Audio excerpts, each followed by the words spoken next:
chance to hear it, so let her tell it. People on the streets say Sabrina speaks. Tune into the show, she will let you know. Tell all your friends and family.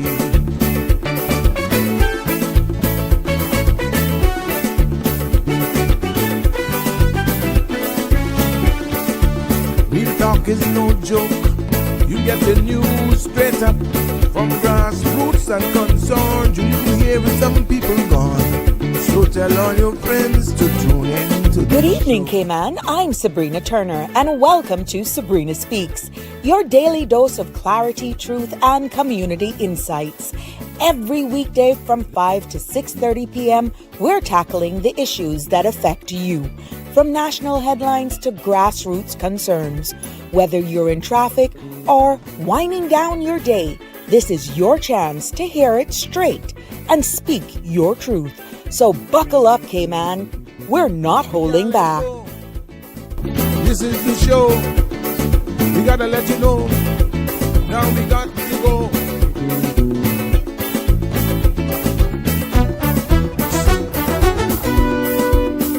And now here's Sabrina.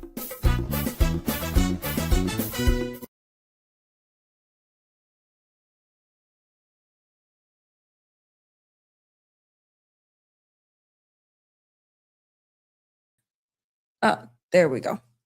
Hello. Welcome to another episode of Sabrina Speaks, Voices of the Islands, Conversations for the World, the podcast where voices rise, stories unfold, and inspiration takes center stage. I'm your host, Sabrina, and yes, it is good to be back with you on this Wednesday afternoon. Now, for those of you who are just joining us, welcome, welcome, welcome. If this is your first time, welcome to Sabrina Speaks. We are broadcasting live from the Cayman Islands, Monday to Friday from 5 until 7 p.m. And this is part two, a continuation of a discussion, very, very fluid discussion that we had yesterday. And it opened up conversations, and many of you have that have been waiting for years to really have. And despite it coming from a perspective of, I would almost say, anger, we started to unpack the residential tenancy law of 2009 and here in the Cayman Islands. And that law was passed, printed, and prepared, yet never enacted. And a law that exists really to this day on paper, but not in practice.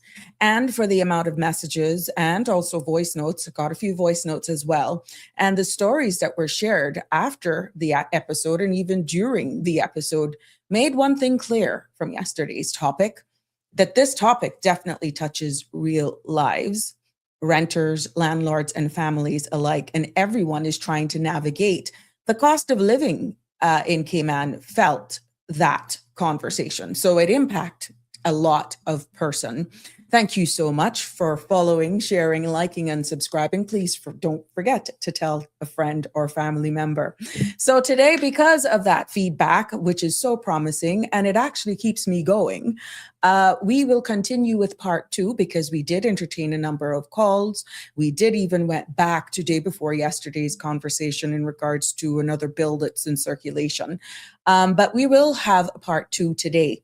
And we're going just a little bit deeper, explaining for you. I made copious amounts of notes just to kind of recap exactly where we were yesterday, what we did manage to cover, and to try and pick back up where we left off.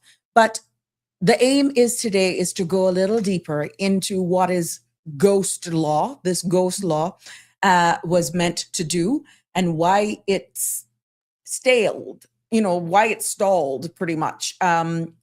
Never enacted, never commenced, and what its silence meant and is meaning to each and every one of you. Now, before I jump in, let me just do some housekeeping as you all join me here on this live platform, because the content you're about to hear, including any discussions or opinions from myself, guests, and participants, is intended solely for general information and entertainment purposes. It's not a substitute for professional legal, medical, or financial advice. So I encourage you to consult with a qualified professional for specific concerns. Bridge Media Limited and all its affiliates disclaims all liability for any decisions or actions taken in reliance on the information presented. 345-936-8255 is the number to call to be part of this conversation this evening. You are also free to send me a WhatsApp on that number, or of course, from whatever social media channels you're streaming us live on. Feel free to comment and we'll definitely get to them.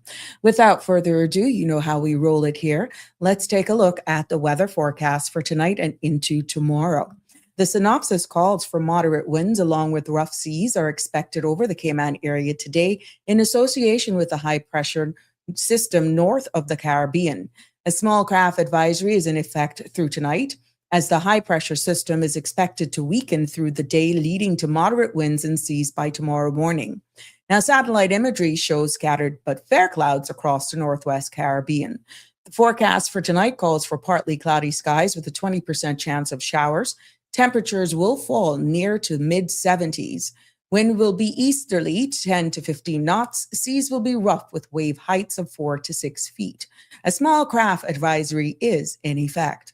The forecast for tomorrow calls for partly cloudy skies with a 20% chance of showers. Temperatures will rise to the low 80s. Winds will be easterly, 10 to 15 knots. And seas will be moderate with wave heights of 3 to 5 feet.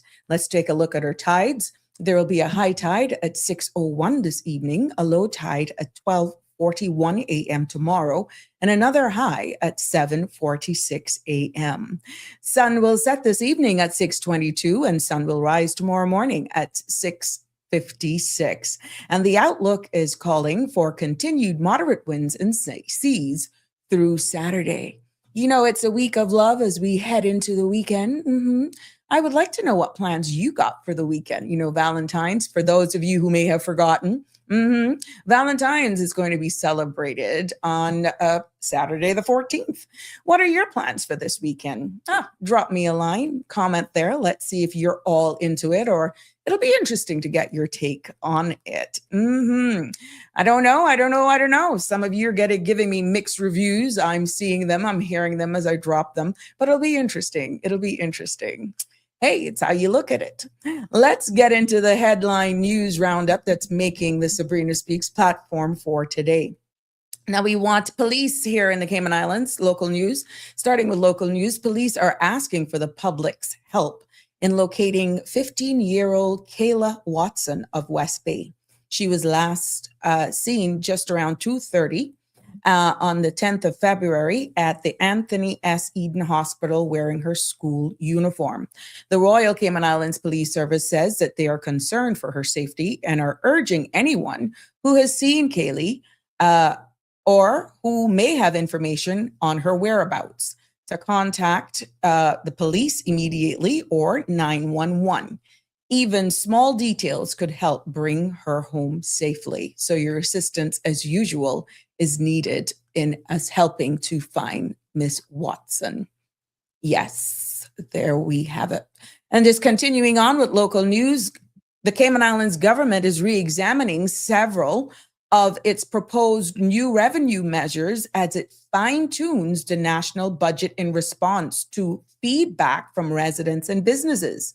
Premier Andre Ebank says fee increases, including the still unimplemented changes to driver's license fees, remain under review as officials work through practical challenges such as verifying Caymanian status. Some measures like higher stamp duty rates in certain financial services fees have already taken effect, but others may be adjusted following further consultation.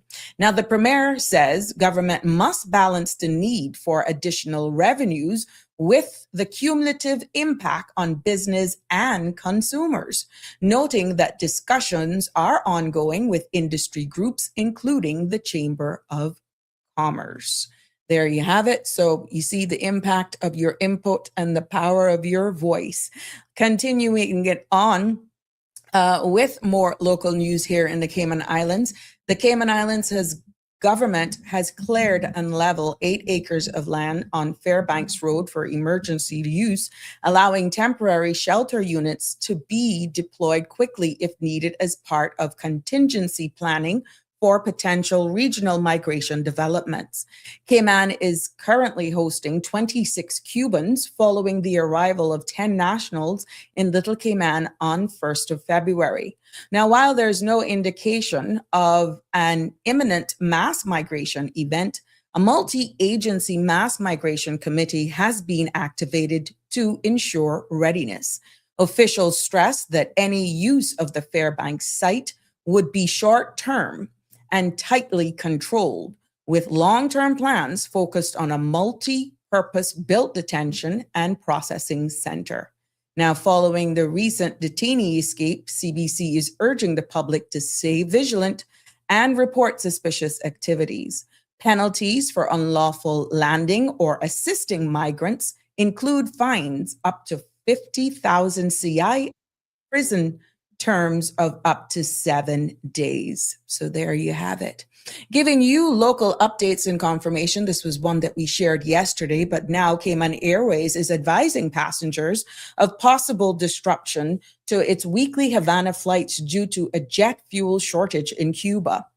A NOMTAM, N-O-T-A-M, issued by Cuban Aviation Authority says Jet A1 fuel would not be available at Jose Marti International Airport from February 10th to March 11, affecting all international airlines.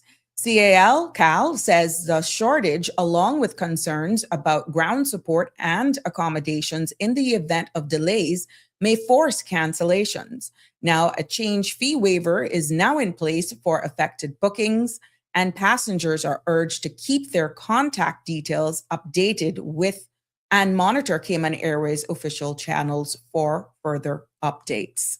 There you have it. Now, when it comes to the litter law consultation, did you know there's another bill out? And it's not that long. We could probably do that in like half hour, if less. The government is asking the public to weigh in on the proposed update on the Cayman's litters law, which could see fines raised to as much as $5,000 or up to 12 months in jail. The Litter Amendment Bill of 2026 is now out for a 28-day public consultation, and it aims to strengthen enforcement, increase penalties, and address long-standing concerns highlighted by the Beautification Task Force.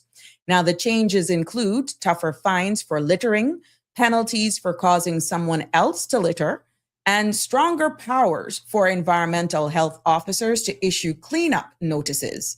Derelict vehicles also fall under the updated enforcement rules. The public is encouraged to submit feedback before March 5th, 2026.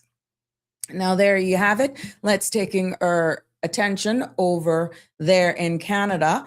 Now, Canadian authorities are investigating one of the country's deadliest school shootings in decades after a gunman opened fire at Tumbler Ridge Secondary School in northern British Columbia. Police says at least 9 people were killed, with more than 25 injured, and 2 additional victims were found at a nearby home. The suspected shooter, believed to have died from self-inflicted injury, was found inside the school. The small community of Tumbler Ridge, home to just 2,400 residents, is in mourning as officials confirm there is no ongoing threat. Canadian Prime Minister Mark Carney has declared 7 days of national mourning following this tragedy. Now, turning our news over to the United States, as we find where new research from Nonpartisan Tax Foundation shows the President Donald Trump's tariffs cost an average American household of about an additional $1,000 last year. Now, the study says the financial impact is expected to rise even further this year, 2026, reaching an estimate of $1,300 per household if current tariffs remains in place. Now, according to the Tax Foundation, the increased cost comes from higher prices on imported goods and materials, which are passed on to consumers. The report also notes that the overall economic effect depends on whether additional tariffs changes or introduces later this year.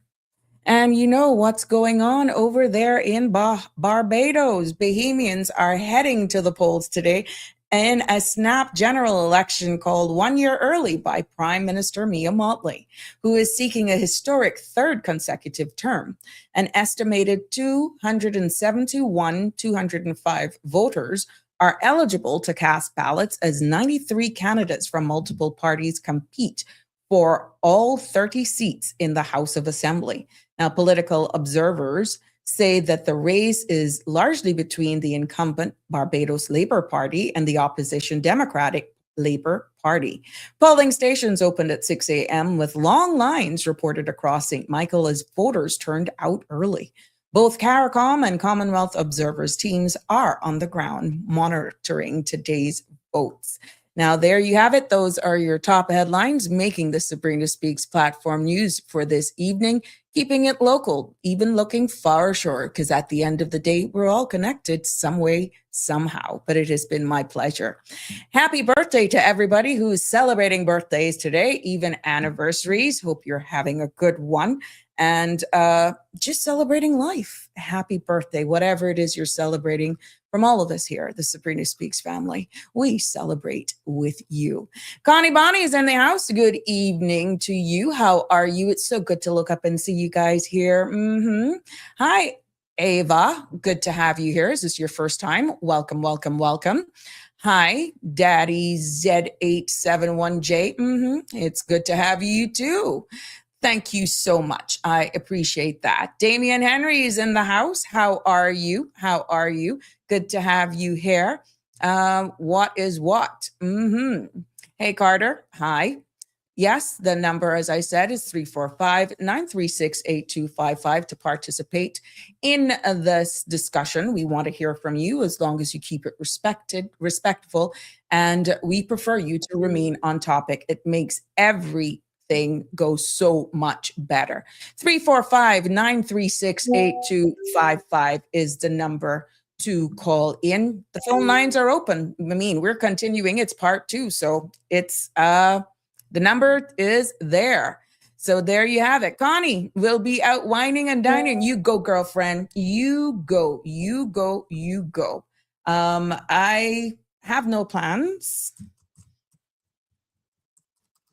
I have no plans whatsoever. I'm one of those who just like to keep it on the DL. I am one of those ladies that just likes the just because you know how the reservations are going to be for this weekend. Anywhere you go, dinner is going to be, you're going to have to choose from this sitting or that sitting. Oh, I'm just so over it. For the day, I like the surprises. I like to be surprised. That's it.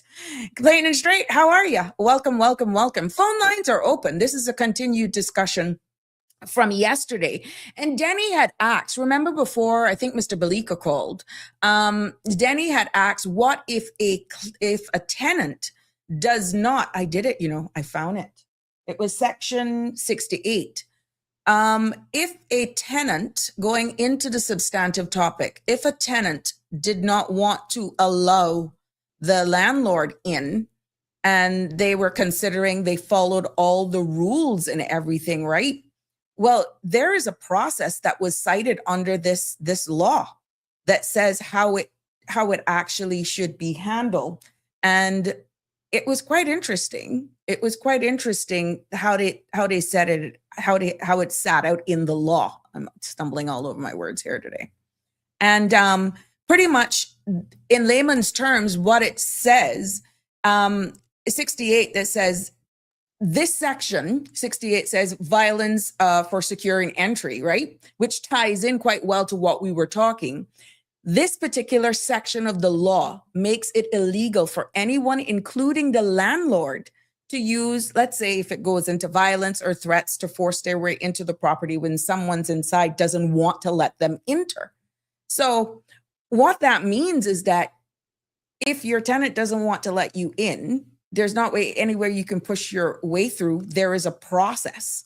There is you can't use violence.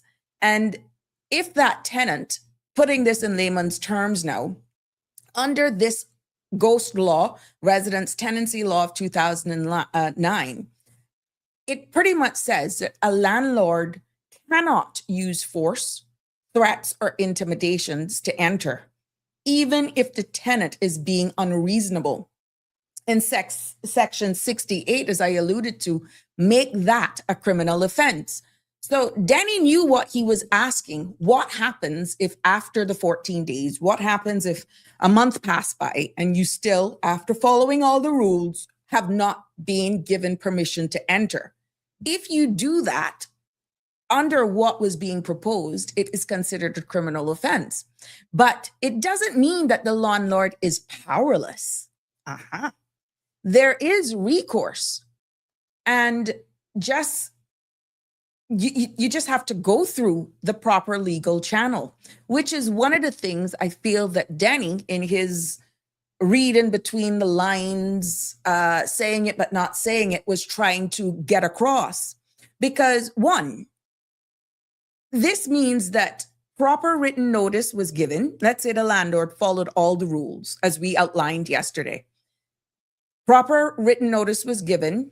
The reason for entry is lawful for inspections, repairs, and emergencies, etc., and/or emergencies, and the timing is reasonable if all of that was actually followed, and the tenant still refused entry, then the landlord can take the matter to court. Here we go again. And then the landlord can apply to the court for an order that grants lawful entry or compels the tenant to comply with the tenancy agreement once the court issues an order refusing entry because of the legal violation is just a disagreement. Now, one may say, well, you got to go through all of that. This place is mine. I'm the landlord. I own this place. It's all about balance. And I think, again, not speaking for Danny, it is what he was saying. Do we want these rules so that you have to go through this because all of these will actually have fees? And you may say, well, then why does the law work this way? The law as proposed, even though not enacted, I need my first-time persons to understand this is a continuation of yesterday. This 2009 law was never enacted in the Cayman Islands. We're still operating under a law that goes back to the 1960s. So yes, technically we're out there. You have to have a lease agreement if you are a landlord, and you must make sure that you yourself as a landlord, and if you're looking at the space of a tenant, that both of you follow the rules and that is outlined in that lease agreement, and at least be reasonable, right? So why the law works this way, as I was saying before, is because the law at the time was designed to prevent violence or force evictions. It was also envisaged at that time that it would protect tenants from intimidation, and also that it would also have insured landlords still have some legal pathway to access their property. And really, it's about safety first and then process, right? And what landlords should not do if this is the case, even if the tenant is being unreasonable. We kind of got a story yesterday that tread along the lines of unreasonable, not wanting to understand, right? The landlord still must not force their way in.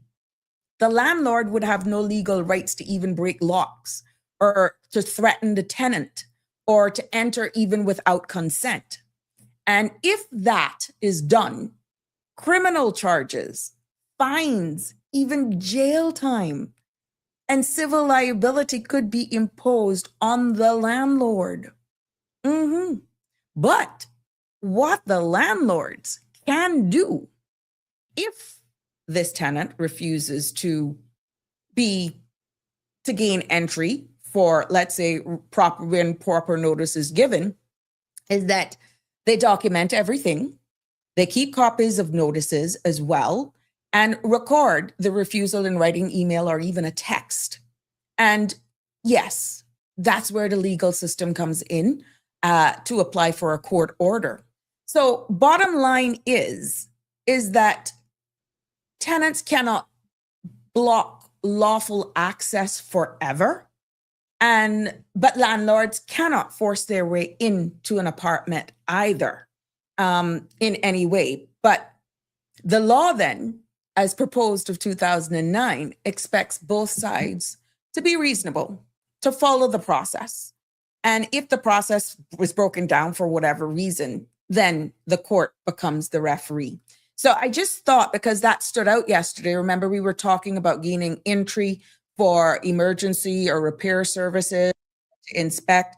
Yes, that is what is actually there. So Dan, I knew what he was actually saying, to be honest with you. Good evening, caller. I'm hoping we are hearing you live. Let me know if people can hear you. Good evening, caller. Hey, welcome. You're live. Hey, Sabrina. Hi. How are you? I am fair to fine. Continuing on with this very interesting conversation. Yes, it is very interesting and it's very enlightening. No, I just wanted to how you can kind of get around that a little bit about getting inside your place you have rented to a tenant. I do my own pest control. Mm-hmm. So I go in once a month to spray, and I spray outside all around the apartment, the windows, that type of thing as well. Mm-hmm. So that gives me an opportunity to see if the property is being maintained and, not filthy, just any damage, that type of thing. So you just do a 2-for-1?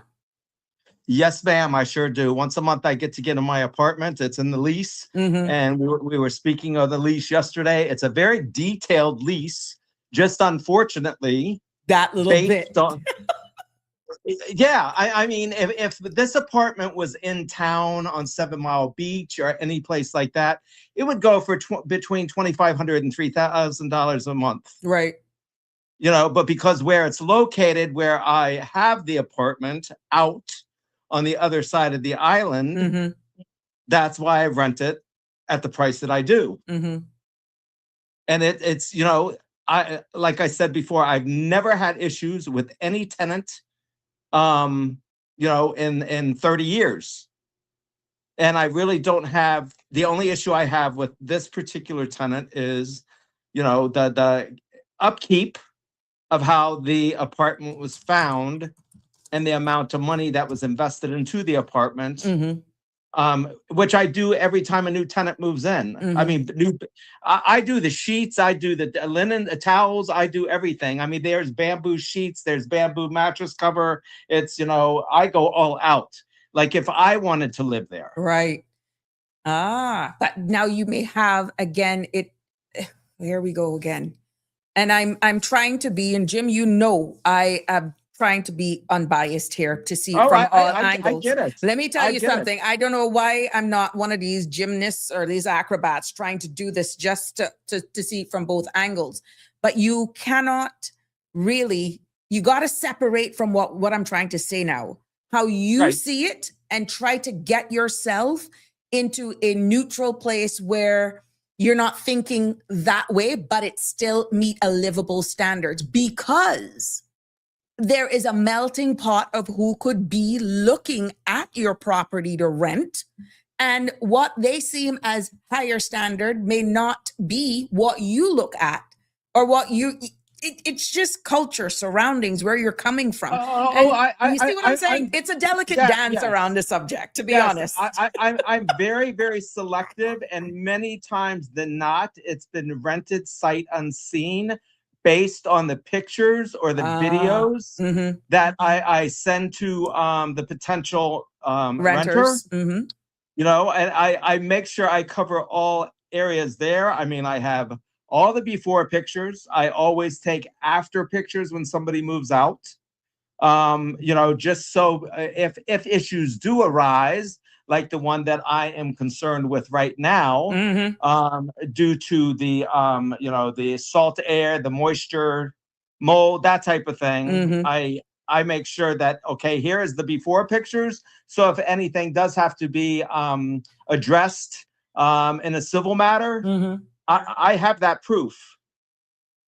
You know, Okay. there's also a checkoff list. I mean, everything Well, it from, sounds you to know, me like you pretty much got it covered. And if you looked at the link that I posted yesterday, right? If you yes, really follow that, even though this law is not enacted, has never came to fruition, you can pretty much build your lease agreement around what contents were actually put in there. And it pretty gives you much a good head start, to be honest. right, yes. All right. Well, I was just interjecting. If somebody wants to be able to get into their unit and Yeah. see what's going on, put it in the lease that they will be, you know, doing the pest control, and it will be done on a certain day of the month, the beginning of the month or whatever, and they can always go in and see what's going on. Mm-hmm, mm-hmm. There we go. There we go. Well, I'm hoping that you get this one sorted out quite quickly, and Oh, you know that things work out for you. I'm not really overly concerned. I just know now that the next go around that I will have it in specified in the Ah, lease there you that go. it's, you know, and I might even put a locked cover over the thermostat. That's right. Ooh, good for you. Well, then you better make sure that that is explicitly clear, Oh yeah. like Yep. bold in italics. Oh, you betcha. Because what happens on those nights when it's really, really cool and you just got to still maintain? Oh, you just can't, you don't want it above 80 is what you don't Right. want. And you don't Right. want, you prefer the windows to not be open. Yeah. Well, you know, it's all we live and learn. There we All go. right. Thank Thank you you. so much. Bye There you bye. go. Bye bye. The phone lines are open 345-936-8255. And do you know, one of the questions that came up yesterday, quite a few times, and I think we wind up with that as well, is then why wasn't this even considered? Why are we still actually don't have, you would say, a more up to modernized regulate laws that govern this type of thing? And that is another thing that we need to be in consideration of. I know the spin that Danny had put on it. Why do we need government to regulate everything? Now, I know it could be just for devil's advocate, looking at the spin side of things, but what if we were a society where there were no regulations, no rules? What would that mean? We've seen both victims and landlords who have suffered the consequences because, obviously, of what, with not anything being explicit right now, you're pretty much left to your own demise. It's interesting. Unintended consequences. Good evening, caller. Welcome to Sabrina Speaks. You're live. Good evening, Sabrina. Can you hear me loud and clear? I'm hearing you loud and clear. Is there ever a day that you don't look good? A few, but thank you so much. I just really put it. Oh, some days I look rough. Oh God, some days I even frighten myself. But thank you, thank you. You got to put yourself together when you're actually doing this, you know. And I do take time in making sure that I show up at all times. But thank you so much. Always full of compliments, and I get that they're real, they're genuine. You do make my day. What's on your mind? I was late to class yesterday, so I wasn't sure. I wasn't sure how much you covered yesterday. But did you talk about the other? I get that there's a real cry out for better living conditions and better procedures in place when it comes to rentals. But did you talk about the other side as to what this might mean for the landlords and how they potentially can work around this thing, like if this ghost law were to come into effect? No, we never actually got into there because there were just real scenarios. All that I know based on where the trajectory of the conversation went is based on the caller feedback. Of course, you know, that steers it. But what we did wind up with, because we heard it both from landlord and persons who have rented before that contributed to the show, and we had both sides. One side saying, we need something. We just can't continue to go like that. We need something for sure. And then the other was, of course, why do we need government to do this? So we ended up right there, but we weren't finished either with presenting this ghost law either. So it would be interesting to get one's opinion because of what contribution Mr. Balika had said, that confirmed this was going back from 2009, repealing a 1988 law that was only a fraction to protect both or create a level playing field for tenants and landlords, but it was still under a substantive law dates back to in the 60s. Do you feel we just leave it and I consider it, how I would describe it, leaving it to the wild, wild west, and you pretty much on your own, and you just find an attorney should there be any the unintended consequences of not having something actually more modernized, not necessarily the exact thing here of 2009, I feel is not helping anybody at this stage. And don't care how you look at it, there's going to possibly be unrest, tensions, just poor communication and understanding, because not everybody is going to be like my previous caller. Not everybody is going to be like me or you, who would say, well, this is a no-brainer. You would put this in if I became a landlord. Or if I'm a tenant, these are some things that I would point out that would more than likely, because when you're writing something, you write it in your favor. But to be fair and balanced, point certain things out to a prospective or a potential landlord. Not everybody's going to do that. Some people just simple as a handshake until things go south. I really feel that this piece of legislation, even though it's not enacted for the Cayman Islands, is a good of a footprint of somewhere to start. Bearing in mind, there are a lot of exemptions that were presented back in 2009 that this law in itself did not cover. So the unintended consequences of not having it was never actually discussed because we were actually still in the presentation mode. Well, I actually had an idea that I called in to the morning show some time ago when this very same topic came up. And I want to get your feedback on it before I talk about what I think are after a cursory reading of the law, right? Like what I think would be some of the unintended consequences of it from the landlord side anyway. Mm-hmm. What would be your thoughts? Because I'm a big believer in minimal government and market forces just being able to do their thing. Mm-hmm. What are your thoughts on perhaps setting up an official, how do we say, like a landlord tenants scoreboard or something where good landlords, right? Good landlords who how do I say this? Just get it out. We'll sort it out. Yeah, good. Like okay, so like the slumlords are weeded out because they would get a negative score, and the good landlords are given positive scores. And instead of penalizing all landlords and making it more making it harder for all landlords, why not just recognize the good landlords and then allow them to continue renting the way they want, and then it weeds out the bad ones, the bad actors. Hello, can you hear me? Yeah, I'm hearing you. Sorry, you kind of cut out. Yeah, basically would weed out the bad ones. I want to get your thoughts on that. Well, we gotta actually have a true foundation before we even reach there. And here we are trying to modernize something because of the unfortunate situation of Ivan back in the day, why this one even came to fruition in the first place, right? And now I stand to be corrected because Ivan was what, in 2004? 2009. 2009. Ivan? Hurricane Ivan? Well, whatever it was, this was born on what had happened then.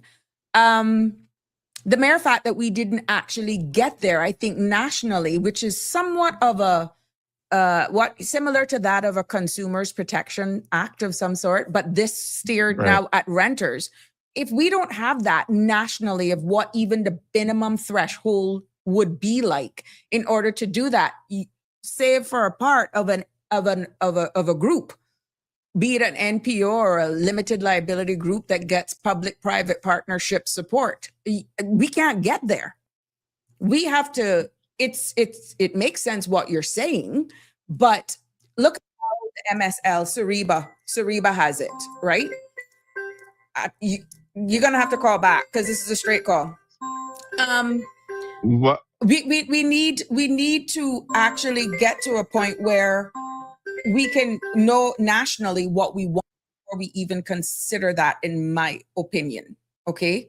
And I normally don't give those too often, but we have to modernize from whence we come, where we are, which is still nowhere. And now it's an excellent idea what you're saying, but how can you get there if you still don't have a substantive piece of legislation that meets today's demands and concerns at a level playing field? Well, here's what I'm thinking, right? Because I'm thinking of what you would get, what might get the biggest pushbacks when it comes to landlords, right? Because in doing a cursory reading of the 2009 tenancies law that wasn't brought into effect, you have stricter deposit controls, you have speed limits on eviction, you have tribunal decisions overriding landlord judgment, you have mandatory repair timelines, and I mean, these are not necessarily against tenant protection, but who would control it? Who would actually validate good versus bad? What is the measuring stick for that? But what I'm saying is that there's going to be a loss of flexibility in a high cost island market, right? So what I'm imagining now, I mean, this is just me playing devil's advocate, but you know me, I like to play the devil pro bono, right? Is that when you have putting yourself in the landlord's shoes, right? How would a landlord behave if this thing comes into effect? They might start doing things like stricter screening, right? Because if you're going to tell me, right, that eviction becomes slower or it becomes harder, again, putting myself in a landlord position, I'm gonna do what I can to reduce my risk before the tenancy even starts, right? So it might look something like this. I'm gonna demand higher income ratios. So before, where it might be a landlord now might say, okay, well, I need to see evidence that you make at least 2 times the rent. Well, now I have to see that you're making at least 3 times the rent. All right. I might say, well, I prefer to rent to government or corporate employees. Never mind anything about NAU, because anytime you go on any rental websites, they're talking about no NAU. Yes, they're putting that. Yes, straight up. Right. So I might shift. I might shift a model where I say I prefer tenants with local guarantors. Right. I might require stronger references. So what ends up happening now is that we have harder access to housing. Correct. For the young Caymanians that are starting out, lower income workers, self-employed people, new arrivals without any kind of rental history on the island. Then that could lead almost to a little bit of discrimination. Well, right. Because whenever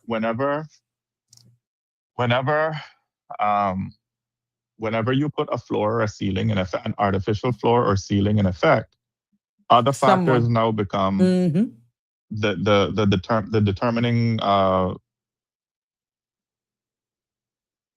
Hello? Of course. Yeah, you're here. Sorry. Go ahead. The other factors now determine whether or not a person gets a place or not. Right. Right now, how it is whoever can pay the rent. But now it's going to be other factors coming in. Right. So then what that leads to now, right? We have less access for what's already existing. Rent prices may rise as well. Rent prices may rise as well, because again, if I'm a landlord, my risk increases, because if you're telling me that I have to wait longer to evict my tenants, and there's restrictions on deposits, and I don't know who this tribunal is, who's going to be on this tribunal, whether or not they're going to do their job the way they intended to do it, right? I'm going to bake that risk into the price. So what's going to end up happening now is that baseline rent is going to rise. Yep. But then I think that on the spin side of what Danny was saying yesterday, eventually what you think would happen, you've pretty much outpriced yourself out of the market, and people just won't rent from you, and you will still have your tenants, your units there. So it is the bottom line was, who would be doing all of this regulation? Why should it be government? And you're still having the conversation as to the gap that I'm still getting here is that something is definitely needed. You understand? For clarity, some sort of regularization is needed. Yes. Thank you, William Whitaker, for saying Ivan was in 2004. Hence, this law came about in 2009 because they realized what happened back in Ivan. So yeah, Ivan was in 2004. So this amendment, this law actually came about because of what happened in Hurricane Ivan. But also think about it. Another effect for this, Auntie Sabrina, is many people who purchase properties, and we're talking small landlords that might own 1 or 2 apartments, or they might have a duplex or a triplex or stuff. These are people that are looking out for their elder years, right? Mm-hmm. And in their older years, in their golden years, people looking to relax. People not looking to for more administrative tasks and more legal exposure. So what might end up happening, right? They might end up selling the property, or they might leave the unit empty, or they might switch to short-term rentals, which are only going to drive up the price even further, or they might keep the place for family use, right? So again, you'll have less rental supply, and what that leads to is upward rent pressure. Right. Right. So what may end up happening, right? Again, I'm just playing out extreme scenarios in my head, right? You might start something like an informal rental market might start to grow now. Mm-hmm. So you might have family or friend rentals that are quote unquote off the books, off record, right? Cash arrangement rents only. Cash arrangement rents only. Yeah. Mm-hmm. Unregistered tenancies, which are harder to regulate or to protect anybody. Right? Mm-hmm. If a deposit is capped, you might get landlords that might start creating things, other fees. Or in addition to the deposit, we're going to have an additional cleaning fee, or an administrative setup fee, or last month rent up front, which wouldn't be illegal, but it shifts the cost structure. Right. So what you could end up happening is that you can have a 2-tier rental market. You'll have our rental market splitting into 2 tiers, where you have corporate managed rentals, they're fully compliant, higher costs and stable tenants. And then tier 2, an informal private rental market where there's less paperwork, more risk, and there's less tenant protection. I think what the major issue is, in my opinion, is that I just added someone to the call. Okay. Go ahead. Laws alone cannot fix housing pressure, right? And if the regulation becomes too heavy, what will end up happening is that landlords are going to leave the market, or they're going to switch to short-term rentals, right? In my view, I think the real long-term solution has to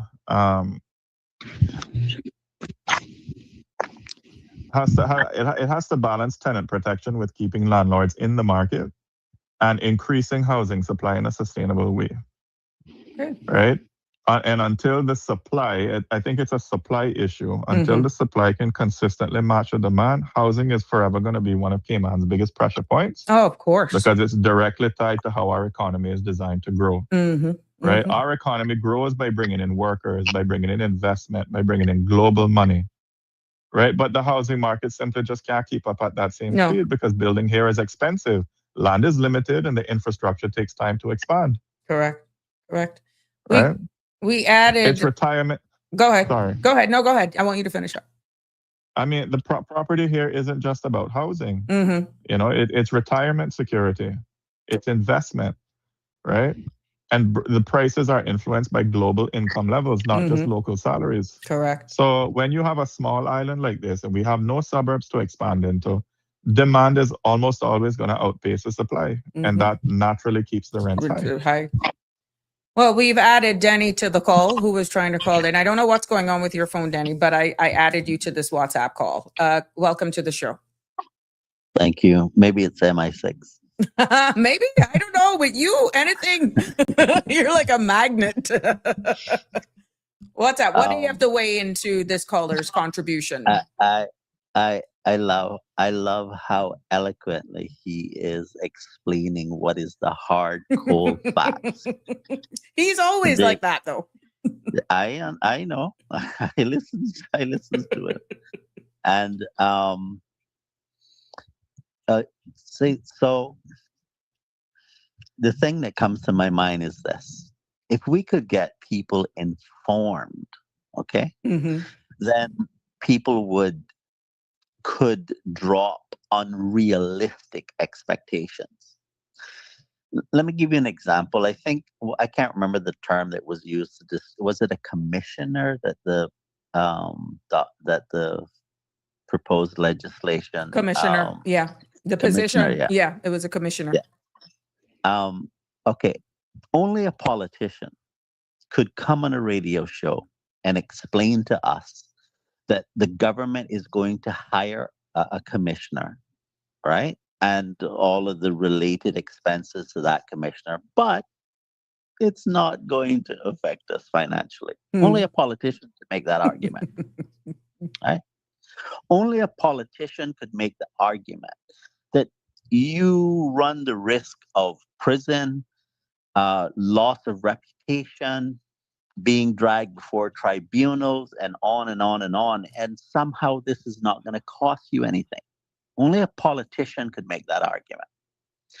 And sometimes land law, when you think of rentals, sometimes people think just like, I rent an apartment, but rentals get more complex than that, right? Mm-hmm, mm-hmm. And so in my view, instead of having a commissioner that is dedicated to this purpose, what the government should do is allow for an expedited process in which it can be taken before a judge in the court. And it's not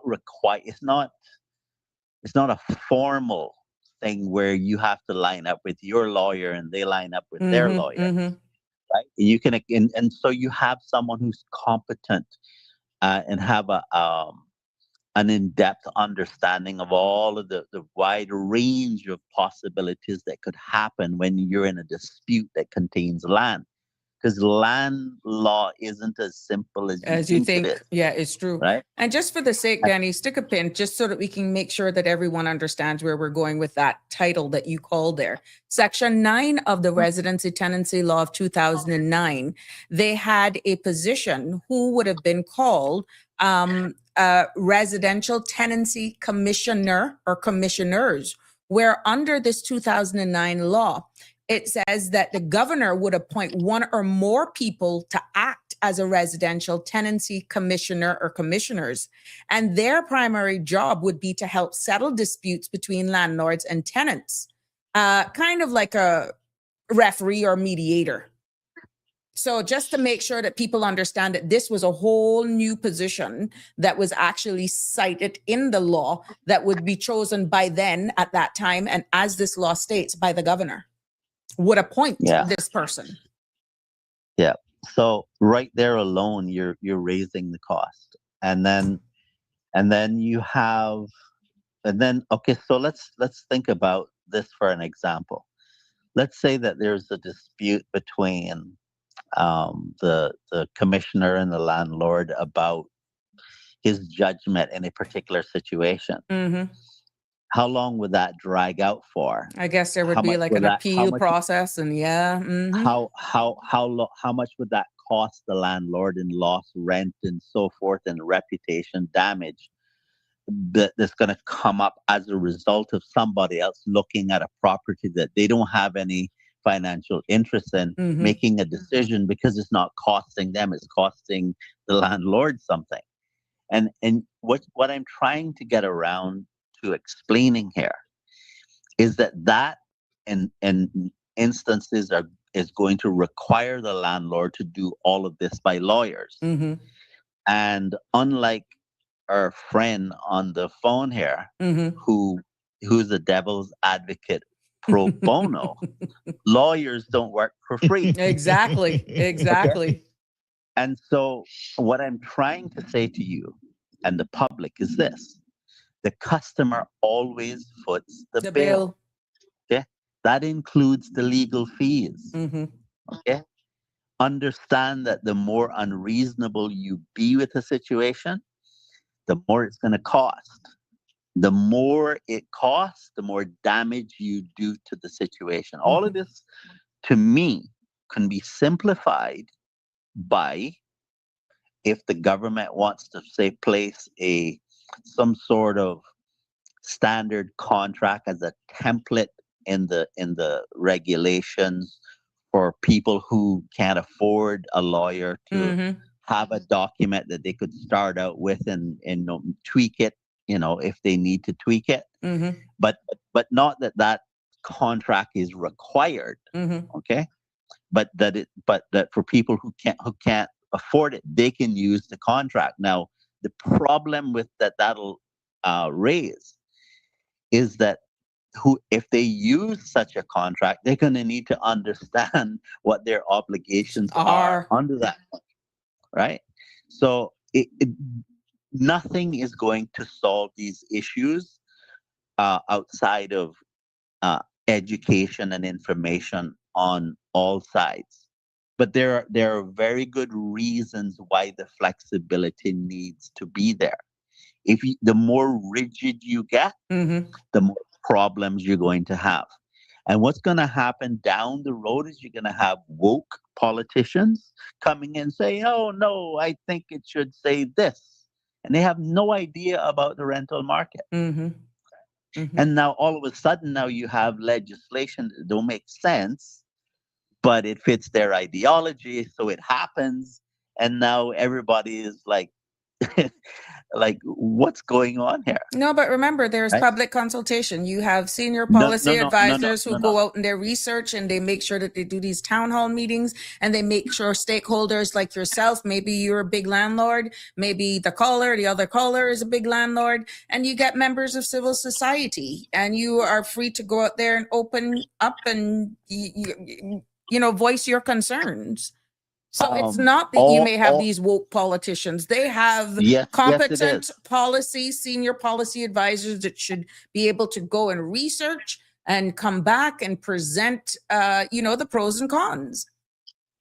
All dumb legislation received public consultation, all of it.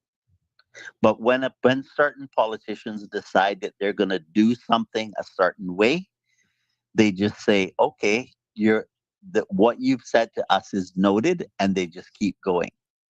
Okay, I'll give you an example. Digital ID.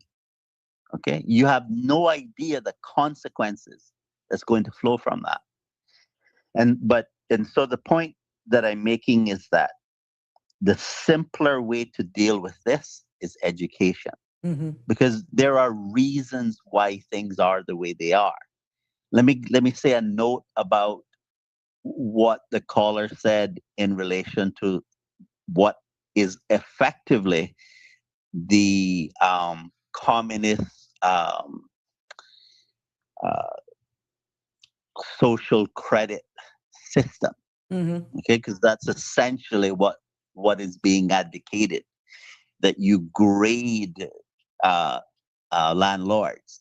Okay, Which is what the caller was saying. Yeah, go ahead. yeah. Okay, that is the kind of stuff why they want the digital ID. But the point that I'm going to make to you about that is this: is that when you get what you're asking for there, you're not going to like it, because the direction that it's going to go in, I'm afraid to tell you, the promises versus the reality that you'll get will be quite different. Sorry, I just want to clarify. I just want to clarify something. What I meant. I'm not saying that that's what you're asking for. Yeah, right. I'm not saying that. Go ahead, I'm caller. just saying Explain yourself for clarity. I'm just saying, generally speaking, that's what is envisioned by those who support the digital ID, not you personally. Well, yeah. So when I talked about my scoring thing or my rating system, right? It was about protecting the free market forces, right? And I heard you. and having tenants and landlords sort of know what they're getting, who they're going into contract with. Yeah. It's sort of like, I don't know if anybody is listening is in my age bracket, but when I was going to college, we had this website called Rate My Professor. Right? And hundreds of people would write in, oh, well, I had this professor, and this professor was good at this, bad at this, good at this, bad at this. And they sort of came out like an average score, right? Yeah. And what it sort of did was that it allowed us to, well, number one, if it was a mandatory class, we knew what we were getting and what to expect, right? And also, if it was an elective class, well, hundreds of people are saying that this professor doesn't really read people's assignments and is, has a really poor manner. I'm not going to choose that class because that professor is dealing with that. So so really and truly the rating system was just basically for tenants to make an informed decision as to who they're going to rent from.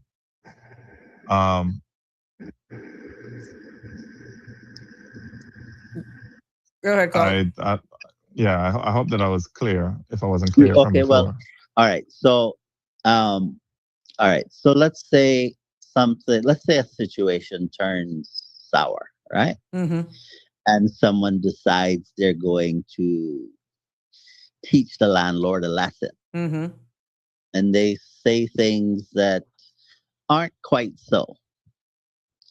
How do you get that removed from the record?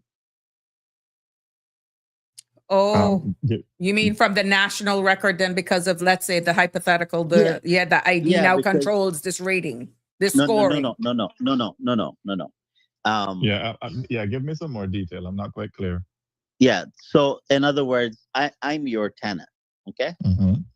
And the relationship between me and you goes south. And and for malicious reasons, I'm going to teach you a lesson. And so, by using this scoring thing that you say, and I make allegations that are not true, but that are damaging to your reputation. How do you as the landlord get that off of the record? Because that's going to impact your reputation and you financially. How to deal with that? Because the professors don't have to deal with that. Well, first of all, I mean, first, this wouldn't be any sort of official kind of government-backed rating system that holds high and true. This would just be something that's okay. Like it'd be no different than me talking to my Auntie Sabrina and say, well, Auntie Sabrina, you don't want to rent from Denny, because Denny is X, Y, and Z as a landlord, and just at scale. I mean, if someone, which that doesn't have to be true, but yet it's causing him a rental. Right, but if I'm a landlord, I mean, if I'm putting myself in the position of a landlord, right? Yeah. If I'm a landlord and somebody decides to paint me black out there, or paint me in a negative light, oh well, he's a slumlord and he's this and he's that and he's blah blah blah and he's blah blah blah and he's this and that and he's the worst and whatnot. I mean, people I can't control what people say about me. I mean, I can only put my place up for rent, and when I'm marketing it to the market, people come by, they see it for themselves, they talk with me. If they're interested, we go over the terms of the contract, and then then they make a decision from there. I mean, anybody can say anything negative about anybody. I can say negative things about you, Danny, and I don't even know you. Well, that's true, but then you see you have the courts, and then that's where then it gets really expensive.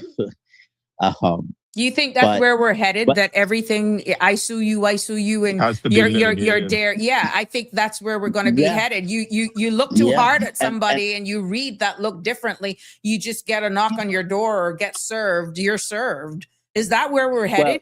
I hope not.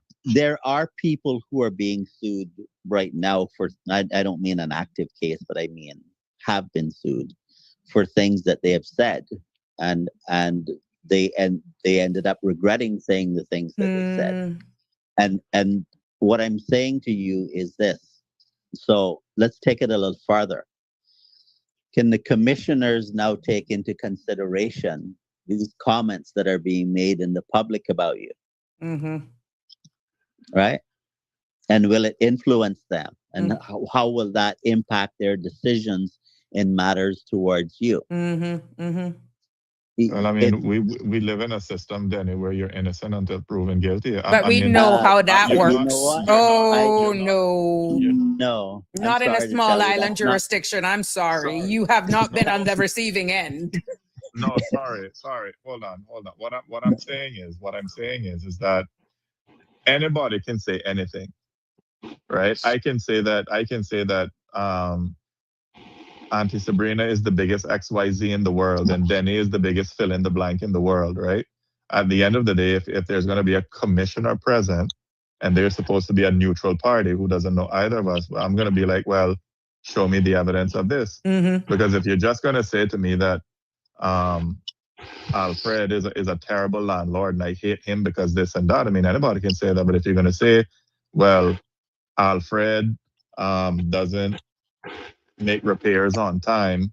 Alfred, charges me rent. But then when the commissioner comes and says, well, are these true? And Alfred can show, well, I gave them 3 months notice that I had to adjust the rent. Or well, here are receipts that I've paid to, I've paid somebody to service the ACs or whatever it is that needs to, I mean, I don't know what goes on with land, with properties. I mean, let me give you an example that's in the legislation being discussed.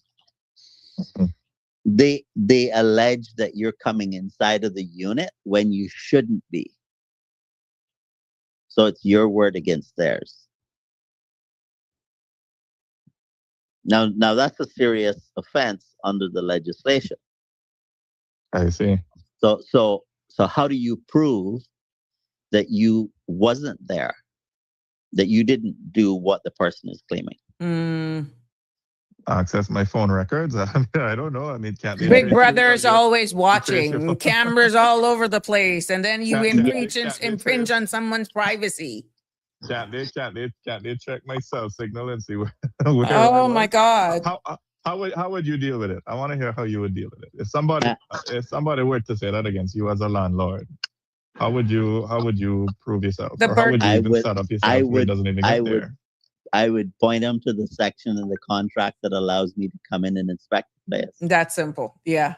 But what you have to understand is this. You're gonna give up flexibility.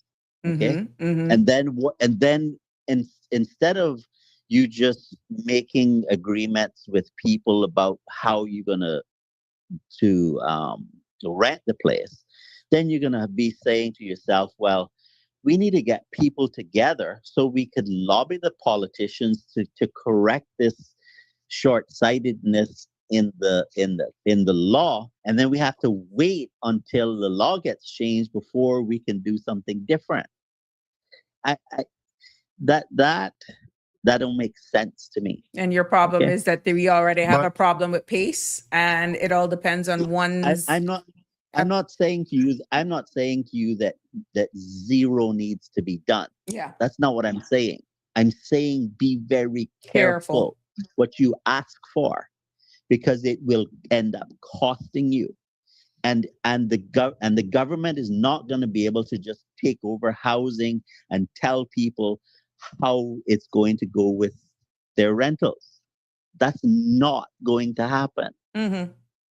Right. But you think that was the direction this ghost law was taking eventually, or that's where it could end up? It could, because if you listen to what people say, is that there are people who believe that you need to have rent control. Now, But they're saying But that even with but what groceries and certain items for the supermarkets, that should but be what does basic. that look like? Wait, but wait, Ah, I have to jump in here. I have to correct. jump in here Correct. because I agree with Denny insofar as you want what you want till you get it, Yeah. right? But what people when people say rent control, I mean, people need to understand that Cayman is a high cost built environment, and you have real cost drivers. Like, I mean, to build a place, import materials, there's shipping costs. You got hurricane building standards. To pass something in planning is a slow process, as many of my friends who are building apartments will tell me, right? Then there's insurance. Then there's a skilled labor shortage or skilled labor shortages that affect with the building price. And there's the land cost, and there's the financing cost. I mean, even ethical landlords have to charge high rent just to break even. So when people say they want rental controls, the problem is a supply issue. yeah, and which brings us to this next point.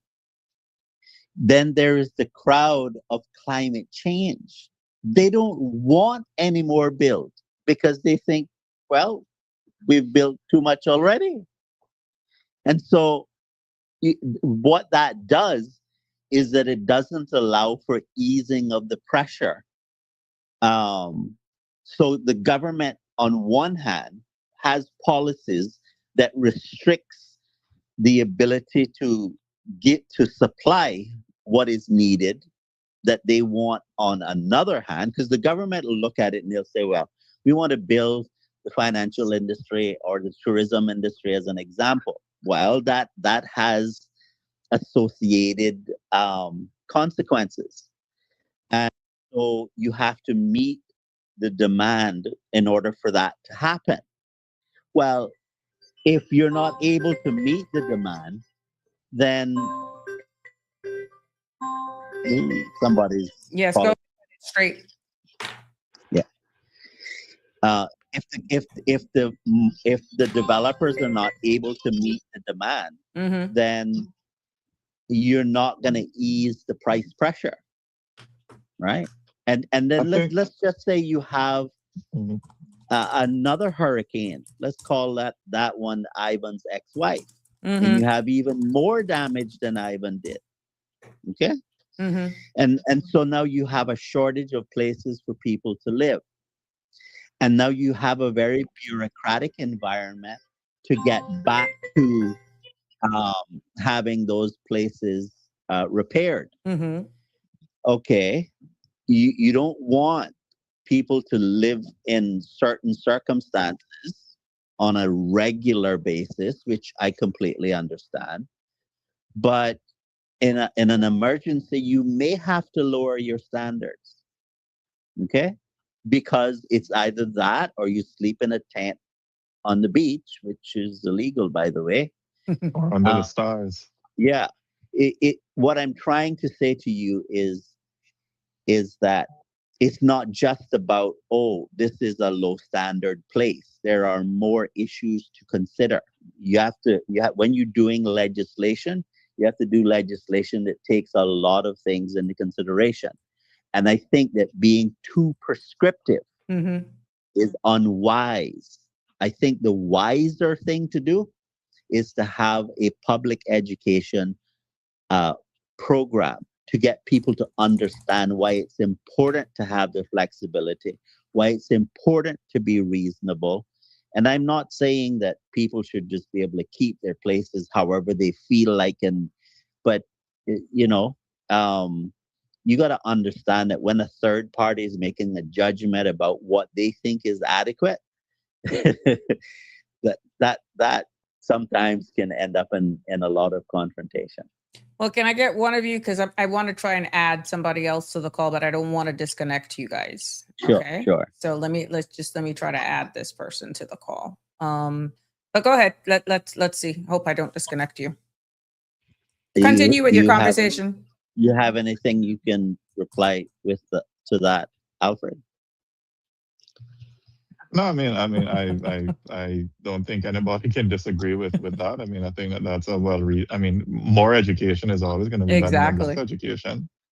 Um, but I mean, in terms of what the levers, I think because it's a supply issue, I think the I think three realistic levers that Cayman could pull to lower housing pressure, um, even though they're not going to be fast and they're not going to be cheap.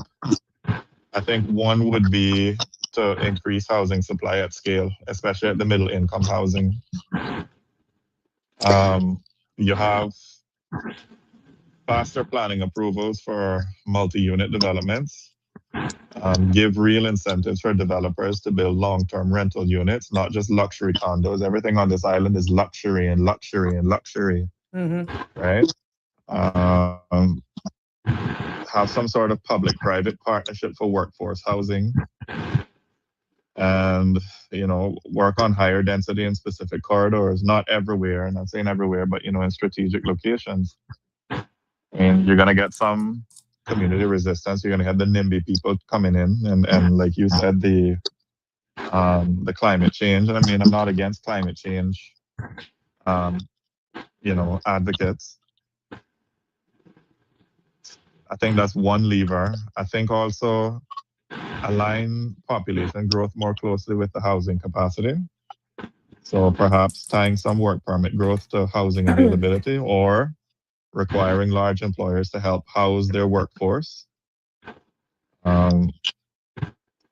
Phasing labor expansion based on infrastructure readiness. And I think perhaps the another lever would be to lower the cost of building.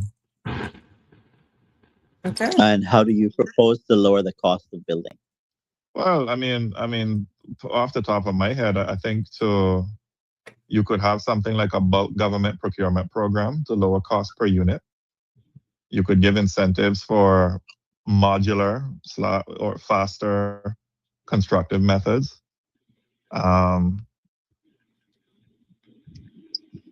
Insurance or financing mechanisms for workforce housing bills. Have faster inspections plus approval timelines, which reduces holding costs. I mean, that's a start. How would you improve the inspection timeline?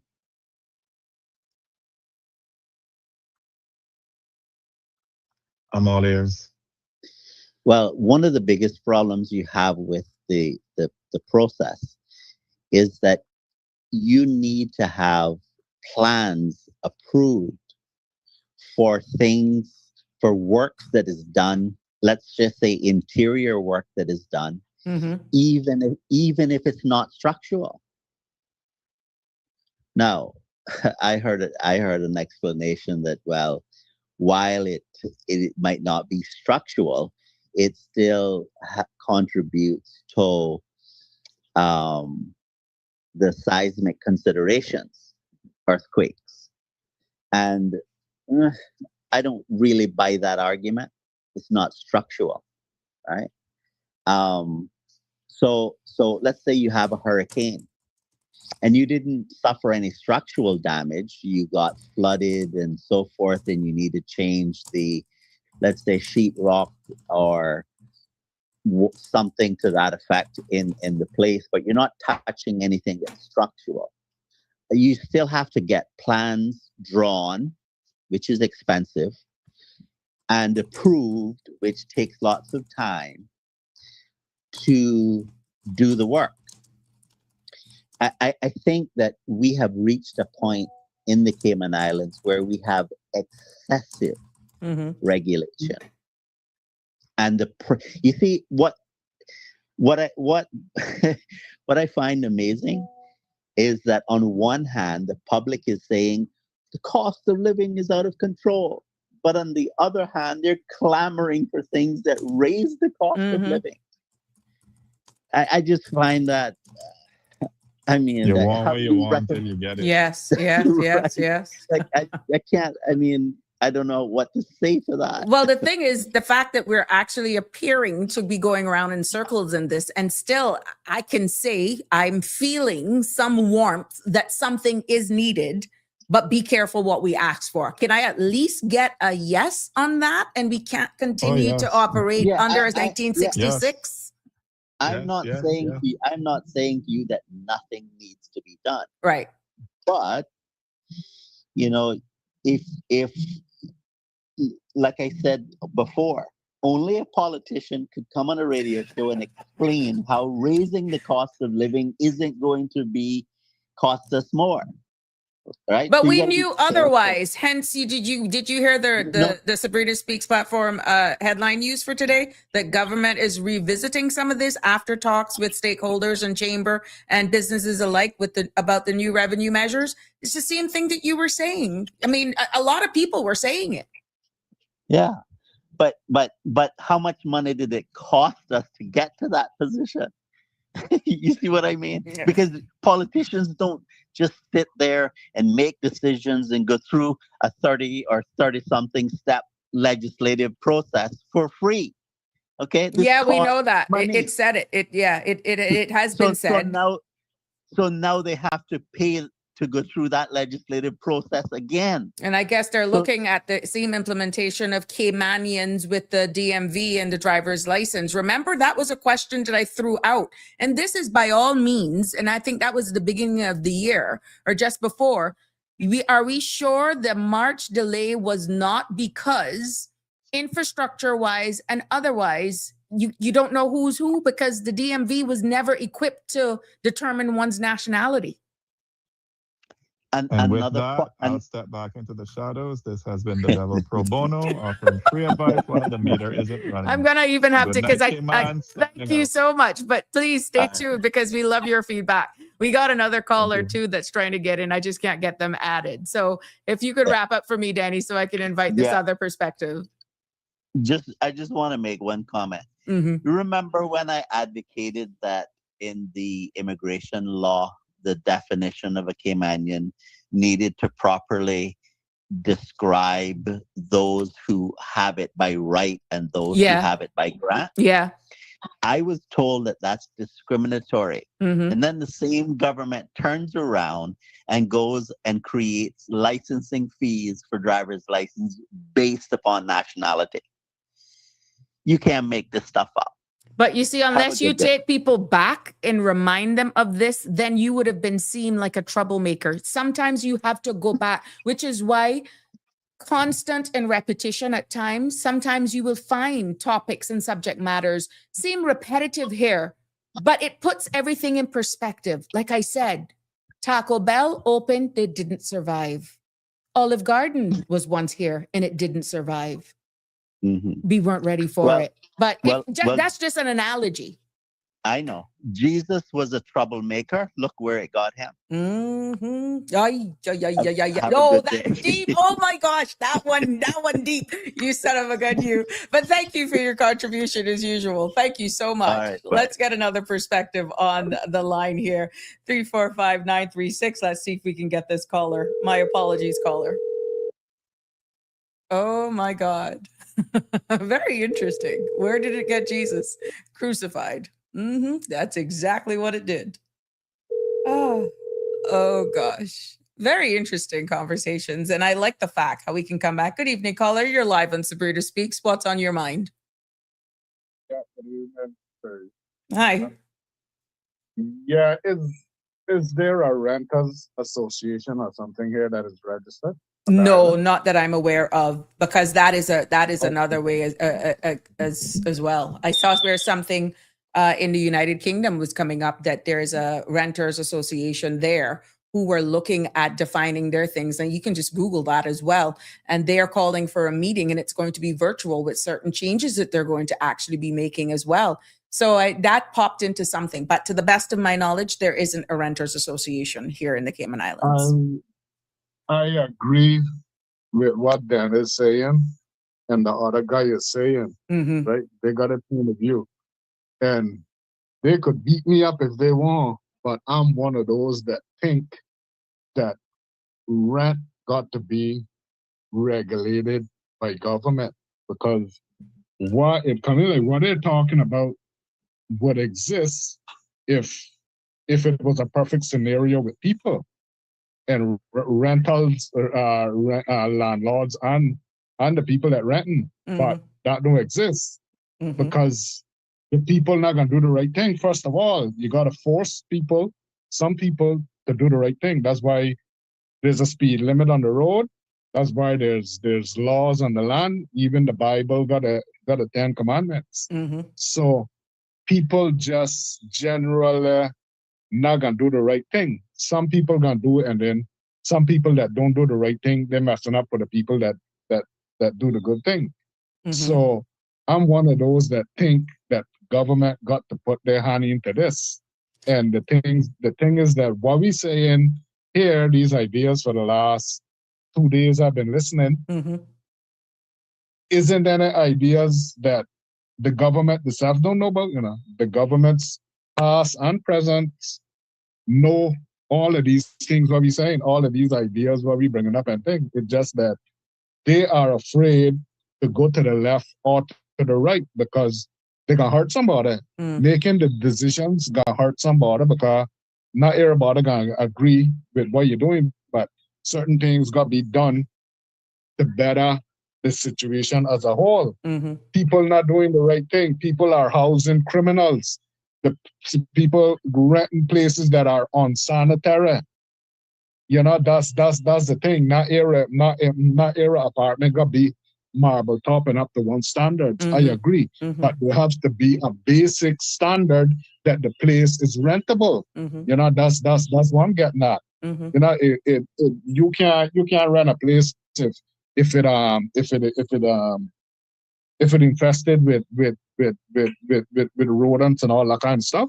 Now, what is happening? Like what Dennis said, yeah, you got a right not to rent it, but people not gonna do that because people are desperate because they come in there to say, well, this place is only $200 a month, and a boy, I'm gonna take a chance because I only here for a year, or I only here for 6 months, so I'm gonna save money, I'm gonna put up with it, and I just gonna save me some dollars and do it and get out. And then the place given disease and all that, and then there's a disease outbreak and all that kind of stuff. Some of these places not got decent bathroom and all that. People bathing outside and all that kind of stuff. I mean, the government got to step in. These places housing criminal in some cases. Government should know the people. I'm just specifically gonna talk about people that coming in here on permits now that gonna rent the place and thing. When they come on the airport, they should come with a paper saying exactly where they're gonna rent, and the government should make note of that to know where they're gonna rent, and the landlords of that place. If they move, it got to be a report. Well, they move from here and they go on to this next place, so that the government itself could keep track of these people. Because you got people here that government can't find. You got people here that is on permit and they move from one location when they come in, go on to another location, and government don't know It's not updated. about it until they're ready to go. All of that. Or I a mean, renewal. it got to be organized. All of that should be organized. It shouldn't be that difficult to organize things on this little island. Even a rental association. Okay, you're afraid of government. That government do it, but you get a rentals association, then that people that say, well, okay, this isn't the standard that you got to be rent, and we gonna report you. Inspectors got come and inspect your place and see that. I'm not saying, well, okay, you got sheetrock walls and cement walls, and no, you could house sheetrock walls and you could house cement walls in two different places. You determine your price and what you want to rent them for, but the place got to be sanitary and the place got to be to a certain standard. That's all I just want put across. Understood. And if government doesn't get involved, it's not gonna change because people not gonna do the right thing. Landlords want money because they got loan to pay, and or whatever else they need the money for to live with, and renters are out there that they want to save money too on rent. And some people just want to say, well, I could sleep on the floor, I could sleep on the hard ground. I just need I just need a roof over my head in case of rain. That's it. I don't care. You know, all that kind of stuff. You got the rights to do it, but once it's up to basic standards, you know, okay, you got people that staying in one bedroom, seven, 8 people staying in one bedroom. All of that shouldn't be allowed.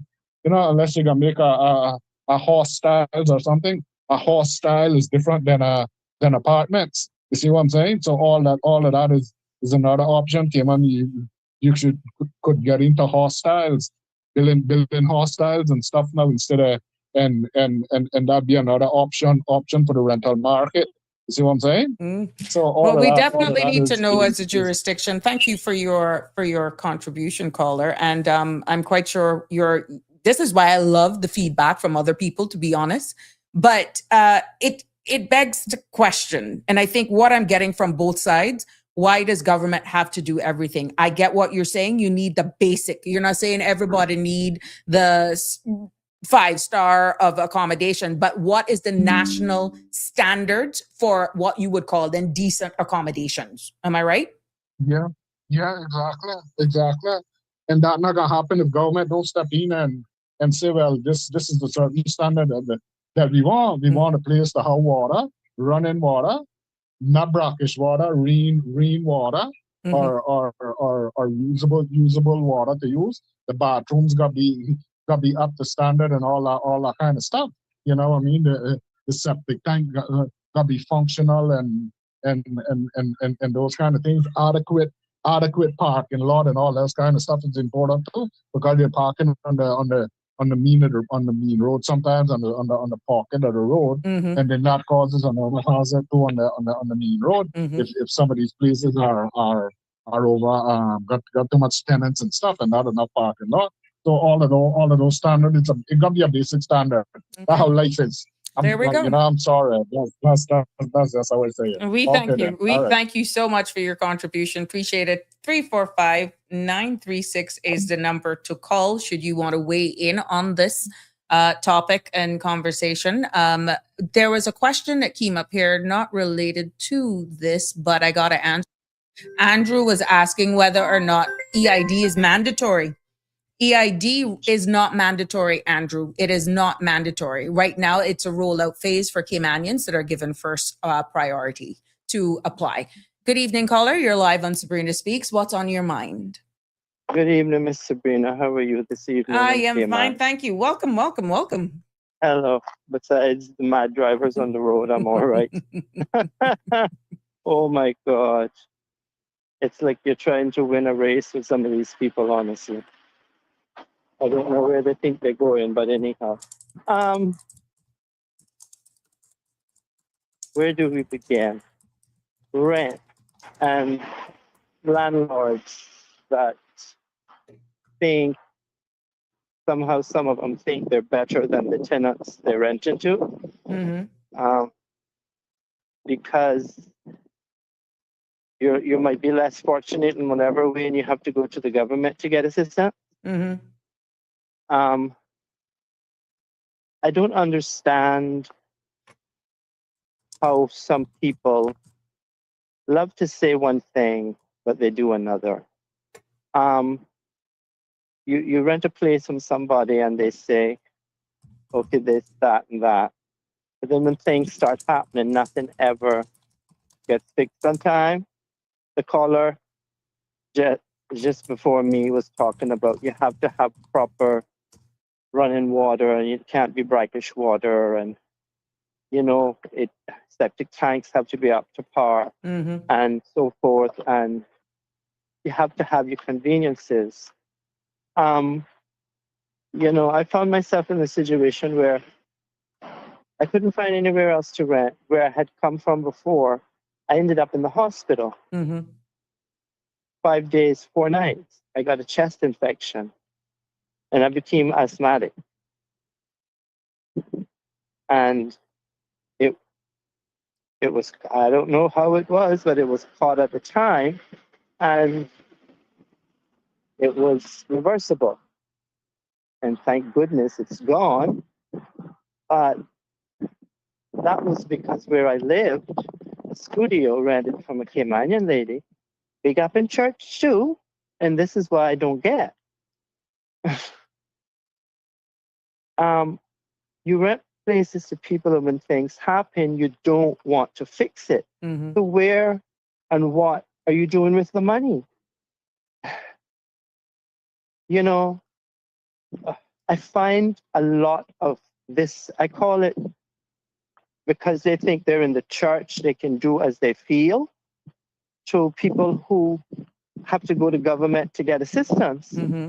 But then some people know your full story and others don't. Mm-hmm. But yet you cannot look at your fellow Caymanians as a darn friggin' Christian, so-called Caymanian, because I've had the bad encounter of having two.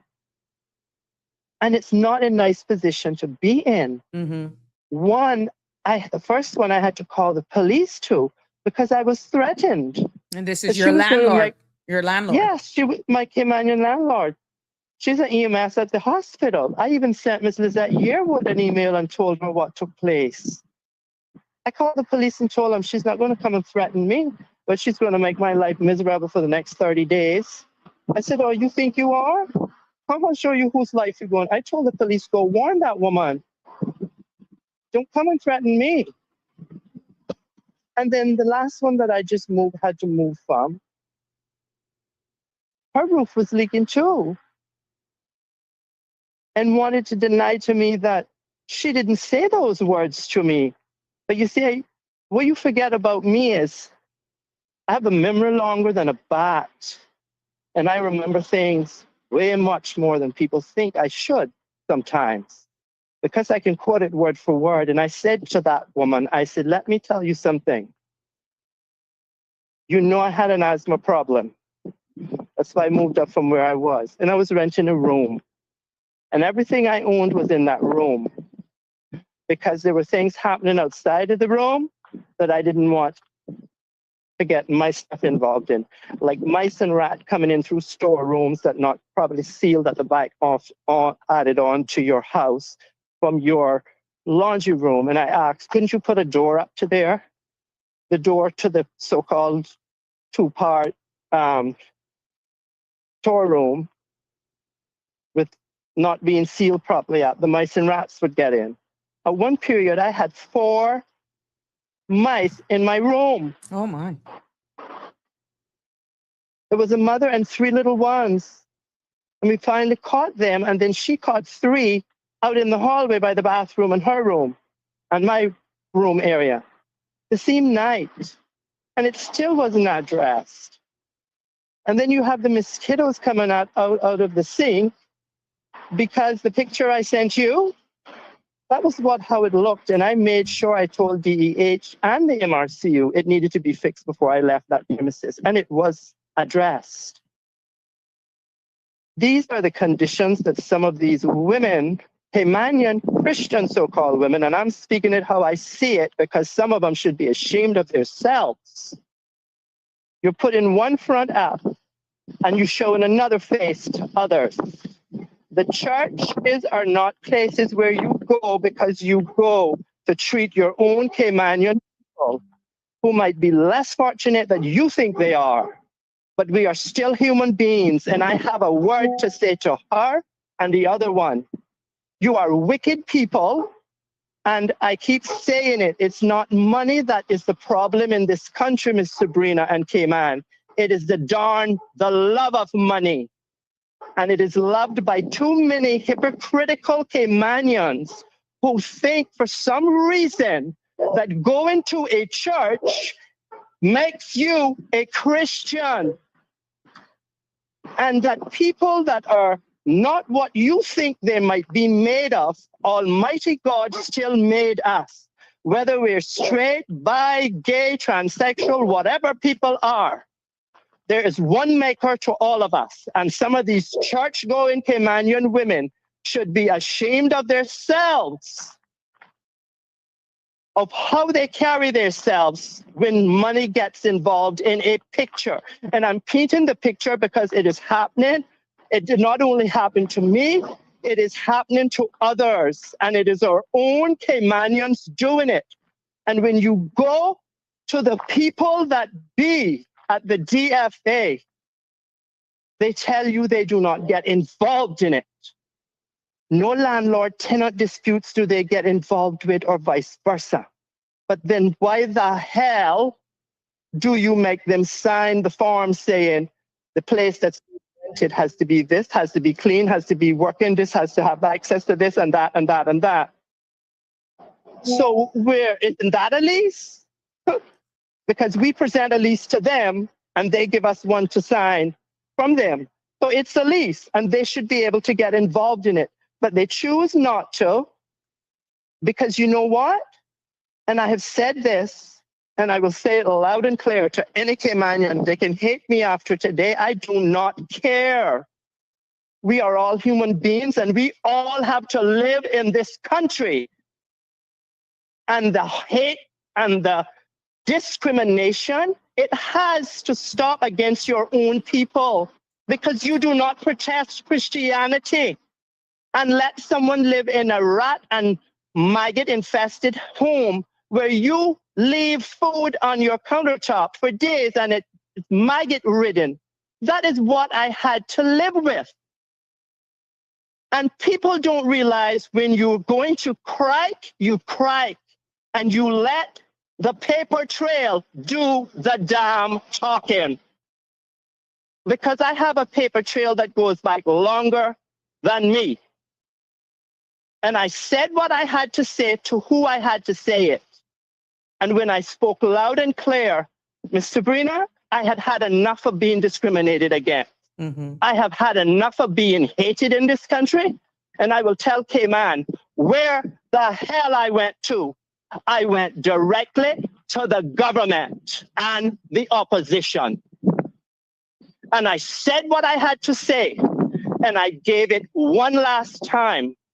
I said, if I don't get this and this to live like a human being, the next person that contacts you will not be any bloody Chet Oswald Ebanks. It will be not a lawyer. Add S's onto them. And I'm coming with a trail. And I'm going to sue the ass off of the current government and the previous ones, because I have an email from a certain premier that no longer sits there, Mr. Alden, who didn't care. Mr. Austin Harris didn't care neither. He accused me of having someone to help. And you know what I told him? I have a sister in Florida and a niece. And the only thing those two have ever done is try to bring some sanity into my life from the madness and craziness that I have to live here with. So no, I didn't have anyone helping me, because when I was cut off in 2018 by that Miss Tamara Hurlstone that sits there still at the DFA, and when I couldn't find work because I was being discriminated against, and when nobody in this country would help, I even went to, yes, that man called Mr. Franz Manderson. And you know what his more concern was about? How I contracted HIV and what were the symptoms. That's what he was concerned about. So him and his world-class civil service needs to go to sit the blinkety blink up and shut up. This is real, and discrimination keeps continuing in this country. And I keep telling people, some of us stay quiet sometimes, but I have told some of the professionals that take care of me, when the dragon starts puffing, the dragon don't stop till that darn dragon gets to where he needs to go. And if it's coming for you, you better look out. Discrimination and the hate in this country by my own people. I tell you how bad it is. I had to go to Miss Lizette Yearwood and tell her that her staff member stood in the hallway when I couldn't breathe some 3 years ago and said to the nurse in charge of me, do you know what he has? When my curtain is pulled and I'm given a breathing treatment every hour, trying to just to breathe. And that, Miss Lizette Yearwood, for the whole of Cayman to know, was included into the emails when I sent it to the government and the opposition. because I had had enough of being treated like a dog in this country. But caller, And I am done with it. caller, this is where it goes back to us saying that we need some sort of modernization, because saved by you actually taking this to a civil matter litigation to court. Okay, They would have lost dearly because I would have sued them to pieces. Even going to one's employer would not have made a difference, because at the end of the day, I'm hoping that this place, and just for clarity, did you say that the landlord where you previously lived left food on the counter that was rotting? Yes, it had maggots on it. And you actually shared the same space as a common space? Yes, and not only that, she had a drug head doing stuff around her property and sleeping on her living room floor and using the same toilet that I had to use. And the man's teeth is rotting out of his head and he stinks. He stinks like he's dead. Well, that's what the DFA was told, and I told the government and the opposition it had to stop, period. But this is because where we are saying now, communicating. Outside of you taking, unfortunately, this matter to a court without some sort of modernization of some form of legislation, some sort of minimum standards of you that you have actually described, all you're left with is litigation.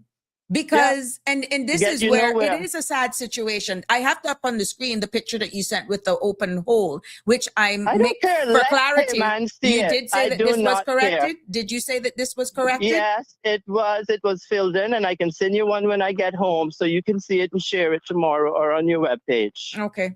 Yes, but this is what we're saying. We're at the point now where you are Caymanian, but it doesn't matter. What we're trying to say is that something needs to be done that creates a level playing field, some minimum standards that holds renters and landlords, and nationally then some sort of accountability is what we're saying. And I got from previous callers to pretty much agree we need something, but be careful what you ask for was the takeaway. Yes, we understand that.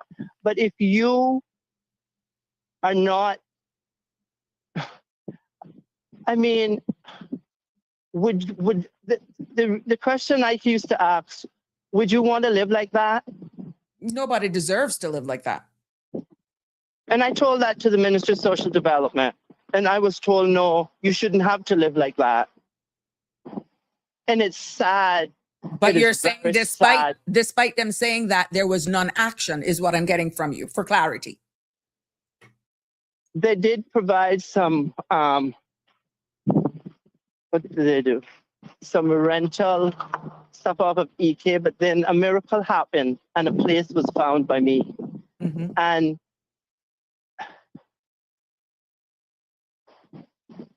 let me just say this, for the first time in 8 years of my life, I don't care. I've had enough of it. You know, I have never bothered anybody. I don't intend to bother anyone. But when you are pushed to the brink, where some people think that they are high and mighty and that the almighty doors of the church is where they run to, it becomes a sad situation because you have God, a wicked Caymanian, and money. And it's not money. I keep telling people it's the love of money is the root of all evil. And it rent control, it should come in some shape and form. And standards have to be set. Doesn't matter who you are, whether you're a dog out in the street and not got nothing, you're still a human being. Because you're a human being. And this country protests to be such Christian-like folks. So if I am a Caymanian and I'm coming to tell you, I've had 2 landlords from hell that I don't want to see and I don't want to even look at when I see them. I turn my head the other way because I do not treat people that way. And people have to learn to understand church doors don't make people Christians. I told my last landlord, you keep breaking down the church doors. You keep breaking them down. And you keep breaking down the church. But the only thing I'm chasing after is God and his son to get to Jesus Christ. You keep chasing the church and the church doors. But I said, God does not like when you do bad to your own people. Mm-hmm. That's the message I portrayed to her. And I hope I'm sure everybody in Cayman is shocked because I am opening my mouth. But things have to be set in this country.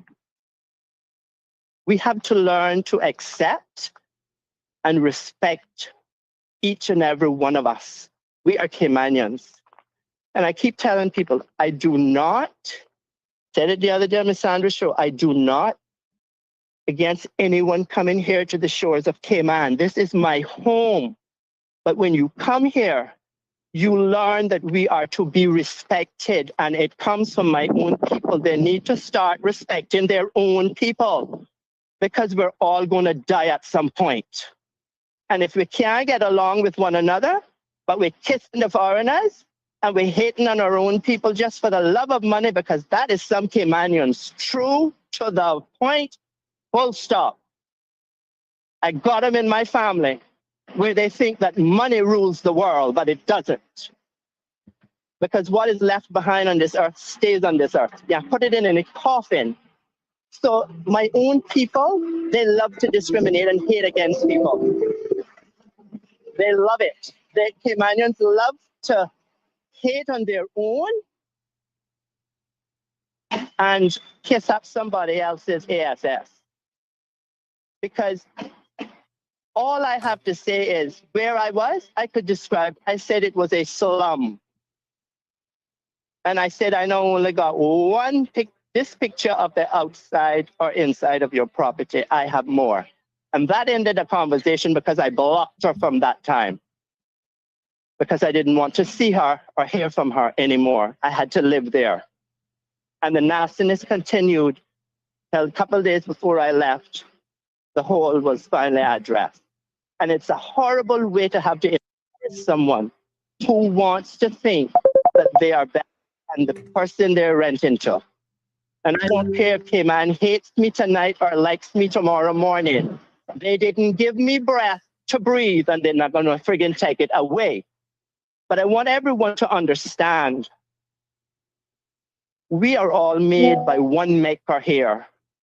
You hear me? One maker. What was And the when you go terms and to- conditions of your contract that outlined the responsibilities? Did you have a contract, or because it was something that was paid for by the government, you weren't a part No. of that? I had a contract. What And did it the stated contract in said there- about cleanliness and repairs and upkeep of the place? Do you recall that? It basically was simple. It said it had to be kept. Oh, but it didn't. And- It didn't. It wasn't like who was responsible for that. Yeah, the landlord was. The landlord was responsible for keeping the place working condition. At one point, there wasn't water for 4 days. Oh wow. And I got told when I started that I was being, what was it? What was it said to me? You're telling lies on me. Yeah, still got the text. I blocked her on WhatsApp and regular phone. Don't want to see her, don't want to hear about her. She's the love of money. It's sad. It's really sad. But now you have found yourself better accommodations and you're feeling much better. Is that what I'm getting? Life is finally beginning to settle down, and I don't bother anyone, Mm-hmm.